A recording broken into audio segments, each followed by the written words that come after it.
So my name's David Mitchell. I'm the commercial director for a company called Futurist. We're one of the sponsors. Really, really great to be here today.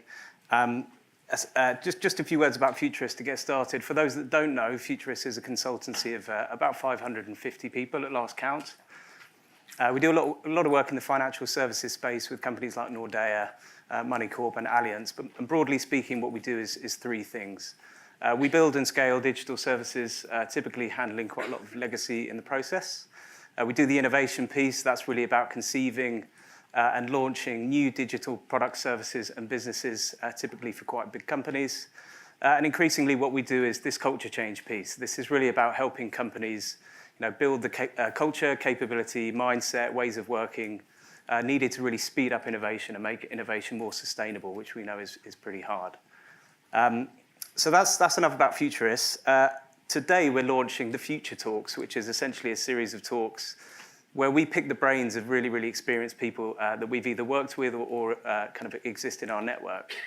And it's really a means of just surfacing some of the kind of real world stories that happen in businesses that we work with, because we know there's a lot of talk about what could be. I think we're really interested in actually what's going on and some of the learnings that comes from experience of people like Nick. So in a couple of weeks we'll be on stage with a guy called Ewan McLeod, who's the CDO of Nordea, another client of ours. But today I'm really delighted to share the stage or the floor with Nick Hazelhurst, the Chief Finance and Operating Officer at Moneycorp and a client of ours for a couple of years. So good to have you, Nick. Feels like a little bit of a talk show, but I'm just going to run with it. It'd be great if you could introduce yourself. As David has introduced me, my name's Nick Hazelhurst. Moneycorp is a 40-year-old fintech, if you can have such a thing. We've been in the space for some time. We're largely a B2B treasury payments platform. What does that mean? It means we've got about 25 banks integrated into our platform, which support all of our businesses around the world, largely supporting SME customers doing hedging strategies, payment strategies. That can be in the bulk payment space for payroll. It can be in the derivative space, the forward space, the spot FX space. So we're essentially an outsourced treasury platform for the SME sector that doesn't have the scale to build its own in-house treasury team. If you're Vodafone, you've got 200 employees in your treasury function, you've got 5,000 bank accounts around the world, that's great. That's not our customer mix. Our customer space is that SME sector, who it clearly doesn't make sense to invest in that in-house, and actually they can come to a company like Moneycorp and avail of all of those benefits, efficiencies, expertise and specialisms. We're based in London. We operate from Australia through to Hong Kong, UAE, Brazil, North America, and joining up those services around the world with different banks, which is a journey we'll talk about in a minute, is really what has brought David's company and our company together over the last few years, providing a seamless journey for that SME user and retail consumer to a degree, but really making that a seamless journey in a banking environment and a regulatory environment that is largely not integrated, not connected through messaging, has really been our journey. And we'll delve into this, I think, in the next 30 minutes, David. Yeah, so we started working together a couple of years ago. We started quite small and the relationship's grown in quite a big way over the 2 years. And you've been on a kind of a real journey over those 2 years to, on the one hand, renew your customer-facing digital services, which has been a pretty big task, but also you've expanded quite aggressively internationally in that time. So I'm really keen for you to just share a little bit about that journey, but actually really like the bumps and bruises, like what's, I guess the challenging points along the way and how you've dealt with those. Yeah, I think there's a couple of things. I think for me, you never just build a platform. This is definitely developmental. It goes on and it goes on. You learn more about your business. You learn more about your customers.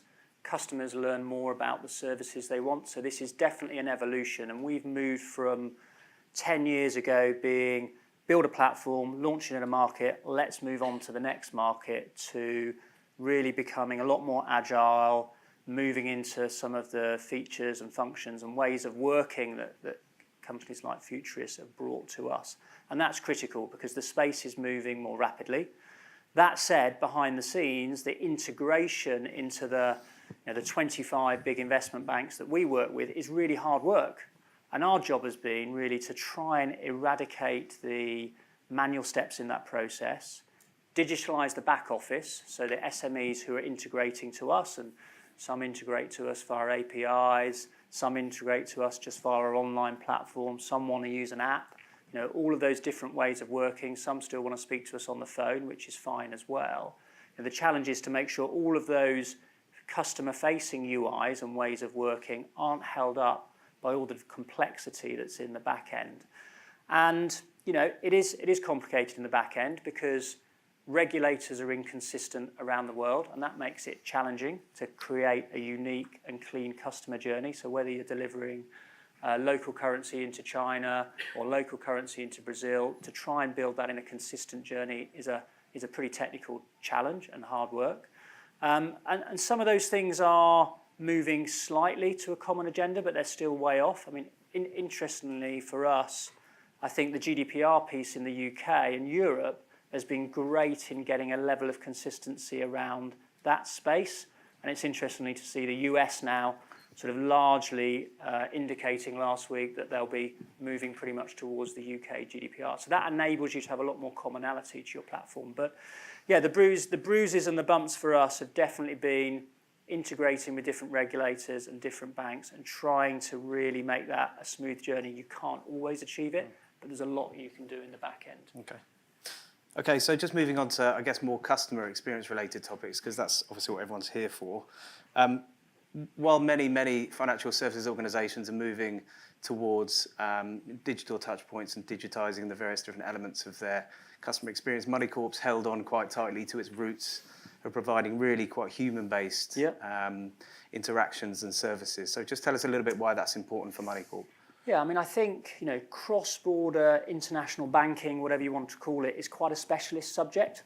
Domestic banking, we're all happy, I'm sure, every day of every week to be using our apps and sending money to pay bills, friends, family, whatever it might be. Cross-border banking is definitely still a specialised subject, and we wanted to say, we've got some great platforms, and you can do it all online, you can do it on an app, but actually we've got teams of experts in every country for you to speak to. So when you need to get CNY into China and you need to know that you need the CNAPS code to do that, we have teams of people in the country that can provide that service to the SME sector, and I think that's important. Particularly because the mid-sized companies we're dealing with, aren't treasury experts. And we're not here to service the Fortune 500 or the FTSE 100, who will be experts themselves in moving and managing money around the world. We're trying to provide that one-view service in that SME and mid-cap sector where you won't have that expertise. You want to concentrate on growing your business, whether you're an importer or an exporter, and really outsource all of that knowledge to us. So we're a firm believer that phone-based is complementary to digital-based. Very digital in the back end. You've got to make all of that journey as seamless as possible. Firstly, for your own efficiency as a company. We did about 45 billion of FX last year, and it needs to go through the system in an automated way. Secondly, it needs to be automated so you've got speed of payment for customers. But at the front end, it very much is a mixture of voice and platform-based. And we don't see that changing dramatically in our sector. We think both are complementary and important. Yeah. Have you seen any internal conflicts now that you have these kind of renewed kind of front-end platforms? Any internal conflict in terms of the people that hold on to those customer relationships quite tightly and don't necessarily want to see people using the platform? I think that's entirely true. With a 40-year legacy business of lots of FX experts in different countries who believe they should be looking after their customers, and why would a customer want to go onto an online platform or an app to do their activity or integrate via an API? That has definitely been a challenge for us. I think the FX industry is littered with lots of people who are deep specialists in that industry, which is really important for us, but it also means they want to hold on to that knowledge. And as you try and run programs across your business to encourage more consumers to transact online, because it's more efficient for everyone, let's be clear about that, there is definitely a heart and minds of your sales teams and your marketing teams and your dealing teams across the world to make that happen. It's definitely a challenge. Ultimately, though, I think the customer demands it at a certain point. we've all demanded that in our day-to-day lives in different ways. And, it's definitely, I would say, last year, 65% of our B2B transactions, 65-70% happened digitally, and it's growing at probably 5% a year. So there will always be the space for that customer who wants to speak to a specialist. If you're booking a 24-month hedging strategy, or you want to talk about a different options product, or whatever it might be. But on the routine business, there's a lot more, that will go online, I think, in years to come.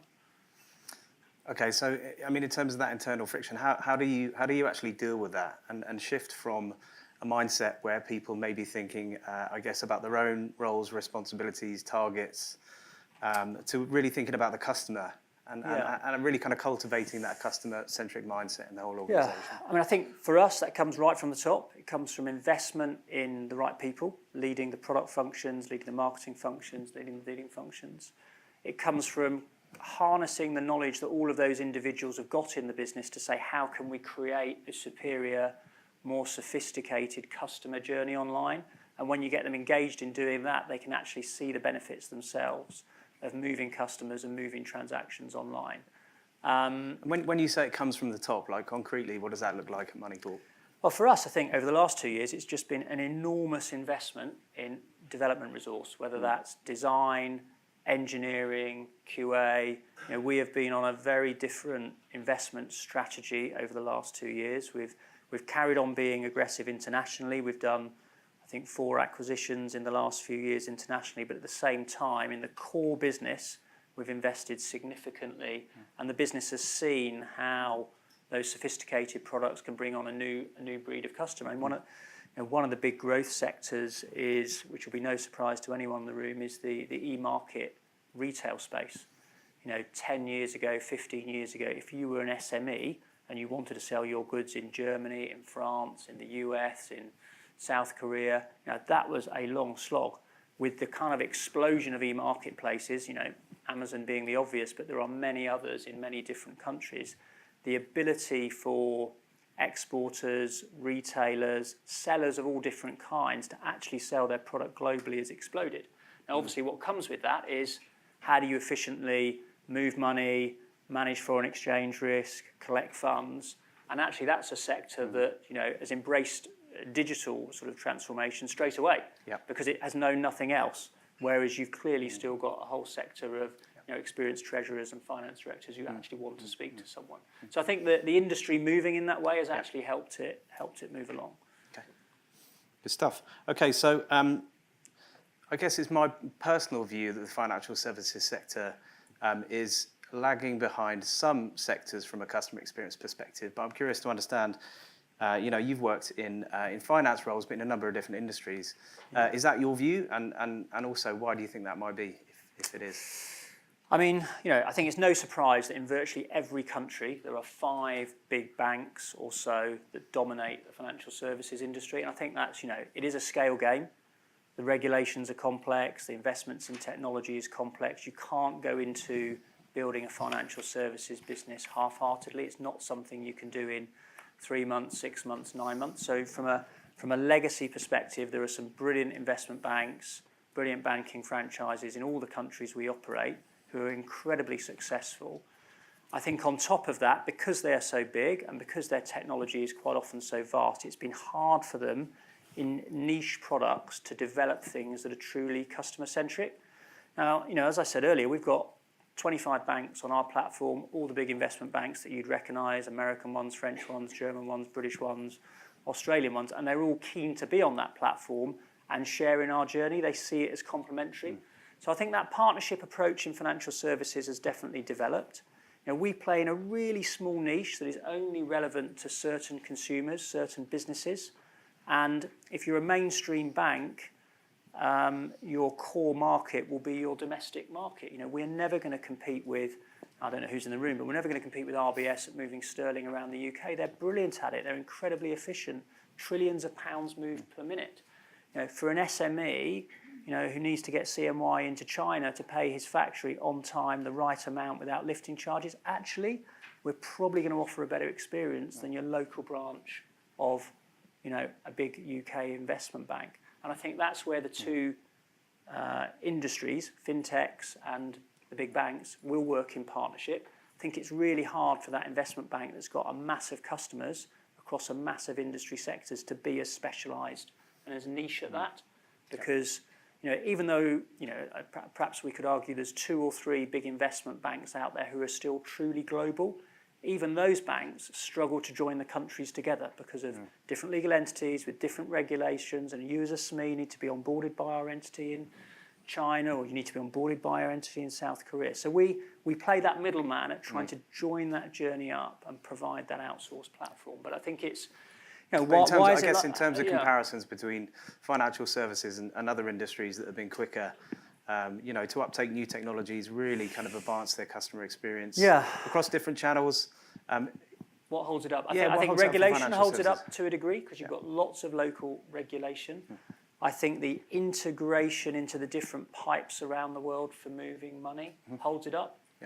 People who tell me they've built a platform in 6 months, I know it might look glossy on the front end, but I can tell you, joining up all the back end digitalisation of moving money around the world is a lifetime's work. It takes a lot of time. You need a lot of people who understand not only technology and development, who understand treasury messaging. There's a whole bunch of things there. So I think it's not for the light-hearted who want to go and launch a new platform quickly. There definitely is a depth of knowledge, and you've got to be in it for the long game. We're 40 years in, and we are still developing our platform, adding to it, adding efficiency to it. Quite frankly, I'm happy to say we're still learning every day as well. You learn something about different countries, different currencies, different regulators, different banks every day of the week in our business, and we've been at it for 40 years. So I think, as opposed to other industries where you just don't have that, complexity, you are able to move a lot faster. And the final point I would make is that in all the countries of the world, you essentially still have to tune into the 5 big investment banks to open and access the local clearing systems. So whether that's in Brazil or Hong Kong or the UK, even if you're the most innovative and dynamic fintech, you need to integrate into those local banking networks to make your product work in our space. So you can, to a degree, only move as fast as all of those partners. And we've got some great banking partners on our platform, but you are still, there is a critical path there. Okay, so on the topic of pace, I think we have somebody from TransferWise in the room. I'm curious to understand, the level of customer experience within currency exchange and international payments is kind of on the up and up pretty quickly. And I think that's driven by some of the startups that we've seen, Revolut, TransferWise, et cetera. What are some of the things concretely that Moneycorp are doing to ensure that they can, if not keep pace, move fast enough to ensure you're able to continue competing? I think, listen, a lot of those startups have done a great job at making people realise it's not all about using your local bank. So I think we're pleased to be part of that sort of journey. We sit somewhere in the middle of the 150-year-old investment banks and the really innovative new platforms of TransferWise and Revolut, and we probably sit somewhere in the middle. We definitely have a deep customer focused in terms of products. So we've gone very broad on range of products, from all sorts of sophisticated FX products to low value spot products, and for us that it's our sweet spot. We can deal with all of your needs from a treasury management service. We're licensed in many different countries in many ways. We're in two of the jurisdictions we're in. We're a bank, which allows us to do things perhaps sometimes that either payments firms or fintech only platforms can't do, and that's important to our customers, whether that's taking currency deposits and helping them manage their overall treasury profile by making returns on those deposits. So, we definitely sit in that mid space. We're certainly at the more sophisticated end, I would say, of the platform and the integration and the customer profile. But the bar has been moved in the last few years by some of those new platforms that have come to the market.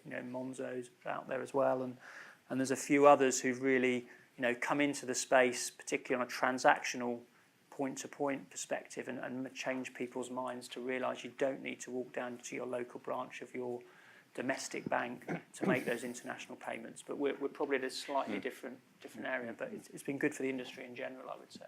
Okay. I'm going to have to scrap half of these questions as I thought I might, because we've gone quite deep on a few issues. Have we? Okay. A little bit. Okay. That's fine.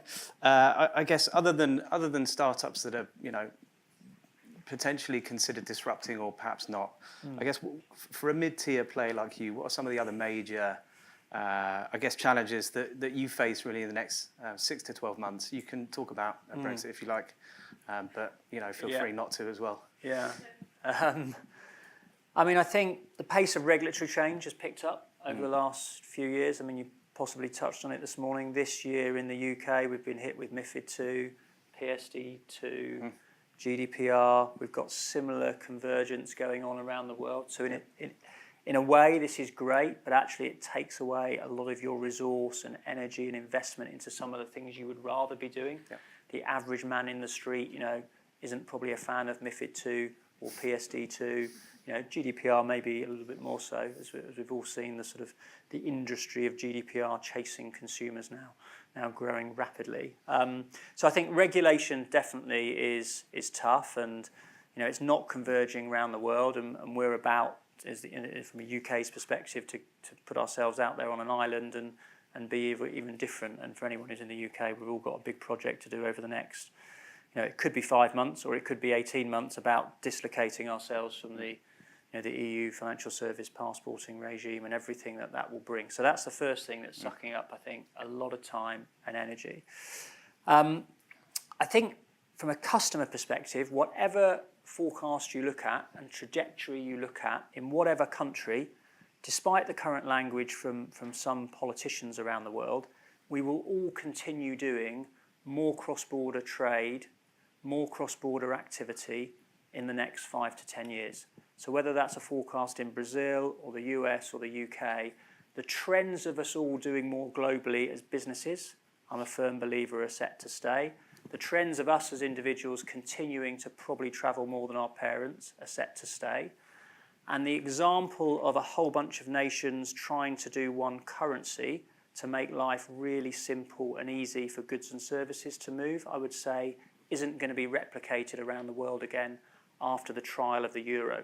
So the mood music of a common peso in South America, the mood music of other currency clubs twinning together has kind of disappeared to a degree, I think it's fair to say, over the last 5 years. So, from our perspective, we're all going to travel more. Businesses are going to do more international trade. There isn't probably going to be another common euro, and in fact, it might go the other way in time. Who knows? So actually, for us to continue to provide these services more and more efficiently is critical. It's critical to support that SME sector, because the SME sector are actually the sector of the business industry that get the worst deal from the financial services industry. As I said earlier, if you're Vodafone, if you're Glaxo, you will be getting great pricing, great efficiency in managing your global treasury services.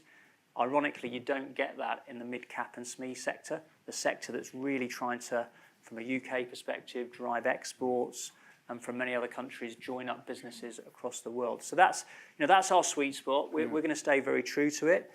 We've had lots of debates about adding complementary products around the world, and there's always a lot of interest in doing that. But actually, we've stayed quite true. We're an FX and hedging platform. We could do lending, we could do credit, we could do other complementary things. But we've stayed very true to what we want to do and said we're actually just going to build an international platform, join up countries around the world, and make sure we can service that SME sector and mid-cap sector in every country we go in. So from Dublin to Sao Paulo, that message is very consistent. I think that helps our staff understand where we're going. It helps our customers and investors understand the vision we're on. And the business has been growing, exponentially over the last 7 years since we bought it. And we're very happy with what it's doing, but the journey will continue. Indeed. Okay, we've got about 5 minutes left, so I might have to just throw away a section. There was one question which I was discussing with John Oswald, a colleague of mine who's going to be on the stage pretty soon, and it was really something I was going to end with. I am going to end with it after losing a section, and it's really around how financial services, actually just any organisation, goes about fostering really meaningful relationships with partners that you bring in. Every organisation in this room will be involved in a partnership on one side of the table or another. And I'm just curious, from the time we've worked together, but also relationships you've got with other partners, what have you learnt about really trying to without wishing to sound too sinister, extract the maximum amount of value you possibly can from those, those skilled partners? I think part of it is back to shared vision, sharing your vision as a company, really going deep with those partners, investing in the time so you all know where you're going together. And I could talk about banks as partners. I could talk about other service firms we use along that journey. I could talk about the 2 years we've had together. So we invested, up front, a lot of time in the teams and people. It's still a people business. Getting stuff done in our industry of financial services, which is quite frankly sometimes, like treading through treacle, is still about people making decisions, making things happen, and actually connecting people across those organisations, whether it's in big investment bank in the US and Money Corp in the UK or big investment bank in France. Actually getting stuff done is still about the right people talking to each other, knowing they've got a shared vision and being prepared to knock over those barriers. Because so often in financial services, stuff just disappears into cyberspace, gets stuck. It's very easy to say compliance said no, as opposed to actually what is it we need to do to get those banking relationships in Chile working. So for me, it's around clear accountability in the organisation, a shared vision, and definitely people talking to people. And actually, in our cross-border activity, people getting on planes. When people say to me, we're going through a difficult period in the UK, we need to have a kind of flight ban. How are you going to build an international business if you can't be prepared to put people together to talk about things, to get things done? Because it's a very easy industry for things to get stuck. And I say that with some fantastic banking partners who would all, if they were sitting in this chair, probably say, God, I'm even frustrated with my own organisation. So you've got to put people together, you've got to connect them, and you've got to put them on planes, quite frankly, if you want to build a global business. You can do certain stuff via email, certain stuff via phone, certain stuff via video conference. But still, if you want deep banking relationships in Hong Kong or Brazil, you've got to connect people, because people work for people. So I'm a big believer in that. And we spent a lot in the early days of bringing your team in, bringing our team in, trying to connect them, sharing a vision, going through road blockers, really kind of making sure there was an integration. And that was important, I think, to the 2 years of success. Yeah, I couldn't agree more. I think it's, part of it's bringing people together, but then it's bringing together, different perspectives, different roles that have some kind of stake in any given project. So, I think we're pretty much out of time. But Nick, thank you very much for agreeing to join us today. And I guess that's it. Time for questions, perhaps. Yeah.